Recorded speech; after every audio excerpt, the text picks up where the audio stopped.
Central government employees के लिए एक बहुत बड़ी अपडेट। 8th पे कमीशन को लेकर जो नई खबर आई है वो आपकी सैलरी को 40-50 हजार रुपए तक बढ़ा सकती है। वीडियो लास्ट तक देखिए क्योंकि फेक न्यूज नहीं सिर्फ फैक्ट बताने वाला हूँ। 7th पे कमीशन 31 दिसंबर 2025 को खत्म हो रहा है। इसके बाद 1 जनवरी 2026 से 8th पे कमीशन लागू होने की संभावना है। इसे सेंट्रल गवर्नमेंट एम्प्लॉयज और पेंशनर्स दोनों को फायदा मिलेगा। आज हम 8th पे कमीशन पर सिर्फ ये नहीं समझेंगे कि कौन सी रिपोर्ट क्या कह रही है, बल्कि ये भी देखेंगे कि अन रिपोर्ट्स के मुताबिक लगभग कितनी पे हाइक की पॉसिबिलिटी बनती है। ये नंबर्स फाइनल नहीं है, लेकिन लॉजिक और डेटा के दायरे में है। सबसे पहले बात करते हैं लांसेट लिंक्ड रिसर्च और एकेडमिक एनालिसिस की। इन रिपोर्ट्स का कहना है कि गवर्नमेंट एम्प्लॉयज की रियल परचेसिंग पावर पिछले सालों में गिरी है। इस एरोजन को न्यूट्रल करने के लिए सिर्फ इन्फ्लेशन मैचिंग काफी नहीं होता।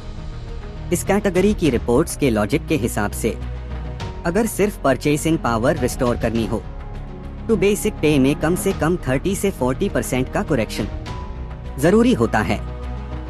इसका मतलब ये नहीं कि सैलरी लक्जरी लेवल पार चली जाए, बल्कि इतना हो जाए कि एम्प्लॉई महंगाई के प्रेशर से बाहर आ सके। अब बात करते हैं इकोनॉमिक और सैलरी स्ट्रक्चर एक्सपर्ट रिपोर्ट्स की। इन रिपोर्ट्स का फोकस होता है फिटमेंट फैक्टर और पे मैट्रिक्स के बेस पर।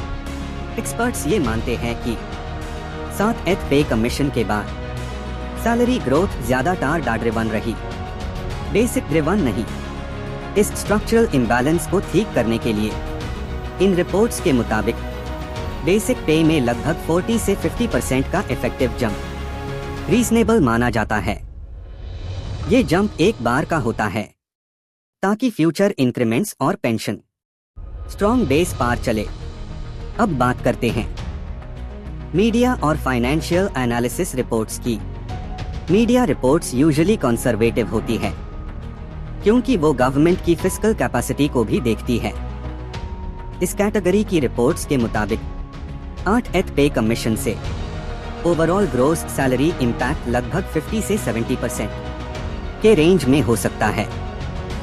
इसमें बेसिक पे हाइक, अलाउंसेस का रिवीजन और फ्यूचर डा ग्रोथ सब शामिल होता है। अब आते हैं एम्प्लॉय यूनियंस और स्टाफ एसोसिएशन रिपोर्ट्स पर। यूनियंस का कहना है कि मिडिल लेवल एम्प्लॉयज सबसे ज्यादा स्क्वीज्ड है, इसलिए उनकी डिमांड के हिसाब से अगर पे कंप्रेशन को रियल सेंस में कम करना हो तो मिडिल पे लेवल्स के लिए 50% या उससे ज्यादा का इफेक्टिव करेक्शन होना चाहिए। ये डिमांड एग्रेसिव लग सकती है, लेकिन ग्राउंड प्रेशर को रिफ्लेक्ट करती है। अब बात करते हैं पेंशन फोकस्ड रिपोर्ट्स की। पेंशन एक्सपर्ट्स के मुताबिक अगर रिटायरमेंट के बाद डिग्निटी मेंटेन करनी हो तो बेसिक पे का लेवल शॉर्ट टर्म रिलीफ से ज्यादा इंपॉर्टेंट होता है। इस लॉजिक के हिसाब से 8th पे कमीशन में बेसिक पे में कम से कम 40% के आसपास का रीसेट पेंशन सस्टेनेबिलिटी के लिए जरूरी माना जाता है। अगर हम इन सब रिपोर्ट्स को एक साथ मर्ज करें तो एक कंबाइंड रियलिस्टिक पिक्चर बनती है।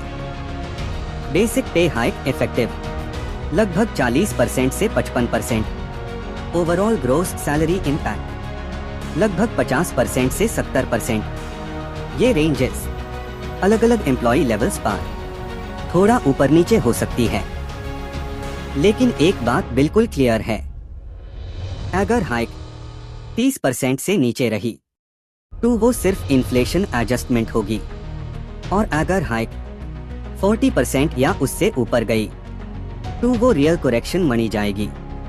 इसलिए ज्यादातर सीरियस रिपोर्ट्स 8th पे कमीशन को करेक्शन पे कमीशन के रूप में देख रही है। एग्जैक्ट नंबर्स अभी फाइनल नहीं है, लेकिन डायरेक्शन बिल्कुल क्लियर है। बेस पे को स्ट्रॉन्ग बनाना अनअवॉइडेबल है, गवर्नमेंट के लिए भी ये डिसीजन आसान नहीं है, लेकिन डेटा ये कह रहा है कि मिडिल लेवल एम्प्लॉइज, जो सिस्टम का बैकबोन है, सबसे ज्यादा प्रेशर में है।